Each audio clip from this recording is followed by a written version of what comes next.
এই বছরই centrally form fill আপের আয়োজন করেছেন আমাদের মাননীয় পশ্চিমবঙ্গ সরকার, যেটা শুধুমাত্র ছাত্রছাত্রী নয়, যারা ফর্ম ফিল আপ করাচ্ছেন তাদের পক্ষেও কিন্তু বিষয়টি খুব একটা সোজা নয়। এই কারণে সরকারের প্রচেষ্টায় এবং আমার কাছে আমার ছাত্র সংসদের কিছু প্রতিনিধি আমার কাছে এই প্রস্তাব নিয়ে আসে এবং আমি তাদের সঙ্গে তাদের সহযোগিতায়, আমাদের টিচার্স কাউন্সিল এর সহযোগিতায় আজকে আমরা শুরু করতে চলেছি যে ছাত্রছাত্রীরা যাতে বিপদে না পড়ে, সঠিকভাবে ফর্ম ফিল আপ হয়, সেই কারণে কলেজে একটি হেল্প ডেস্ক আমরা চালু করেছি। এই হেল্প ডেস্কে টিচাররা যেমন ফর্ম ফিল আপ করাবেন, তেমনি ছাত্ররাও সহযোগিতা করবে ফর্ম ফিল আপে। আমি বলবো যারা মানা কলেজে অ্যাডমিশন হতে চাও তারা কলেজে চলে এসো, কলেজের হেল্প ডেস্ক থেকেই ফর্ম ফিল আপ করবে, তাহলে ফর্ম ফিল আপটা অন্তত নির্ভুলভাবে হবে।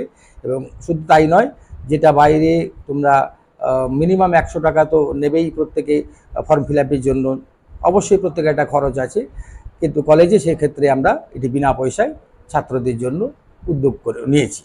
জানি না উদ্যোগ কতদূর সফল হবে, তবে আমি চাইবো ছাত্রছাত্রীরা যদি এখানে আসে তাদের ফর্ম ফিল আপ সহ কোর্স সম্পর্কে যাবতীয় কিছু জানতে পারবে কলেজ থেকেই।